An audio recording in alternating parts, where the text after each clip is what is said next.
নমস্কাৰ আজি আমি আপোনালোকক সন্তান তুলি লোৱা পঞ্জীয়নৰ বাবে প্ৰয়োজনীয় নথিপত্ৰসমূহৰ বিষয়ে অৱগত কৰিম। সন্তান তুলি লোৱাটো এক আইনী আৰু দায়িত্বশীল প্ৰক্ৰিয়া যাৰ বাবে কিছুমান গুৰুত্বপূৰ্ণ নথিপত্ৰৰ প্ৰয়োজন হয়। আপুনি নিজৰ পৰিচয় প্ৰমাণপত্ৰ দিব লাগিব, যেনে আধাৰ কাৰ্ড, ভোটাৰ আইডি বা পাছপৰ্ট। বয়সৰ প্ৰমাণৰ বাবে জন্মৰ প্ৰমাণপত্ৰ প্ৰয়োজন। যদি এইটো উপলব্ধ নহয় তেন্তে মেট্ৰিক বা স্কুলৰ প্ৰমাণপত্ৰও গ্ৰহণযোগ্য। এইটো বাধ্যতামূলক। আপুনি নিজৰ ঠিকনাৰ প্ৰমাণ আৰু শেহতীয়া উপাৰ্জনৰ প্ৰমাণপত্ৰও জমা দিব লাগিব। আপুনি শিশুটিৰ যত্ন ল'বলৈ শাৰীৰিকভাৱে সক্ষম হয় নে নহয় সেয়া নিশ্চিত কৰিবলৈ এটা চিকিৎসা ফিটনেছ প্ৰমাণপত্ৰৰো প্ৰয়োজন।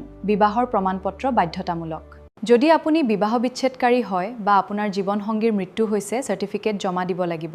বিবাহিত দম্পতীৰ বাবে স্বামী আৰু পত্নীৰ একেলগে থকা এমিলি ফটো দিয়াটো বাধ্যতামূলক। কিছুমান ক্ষেত্ৰত পূৰ্বৰ পৰাই থকা শিশুটিৰ সন্মতিৰো প্ৰয়োজন হ'ব পাৰে। অধিক জাননী বা তথ্যৰ বাবে আপুনি 8 ব্ৰাদাৰ্ছ ছ'চিয়েল ৱেলফেয়াৰ ছ'চাইটিৰ সৈতে যোগাযোগ কৰিব পাৰে। ধন্যবাদ।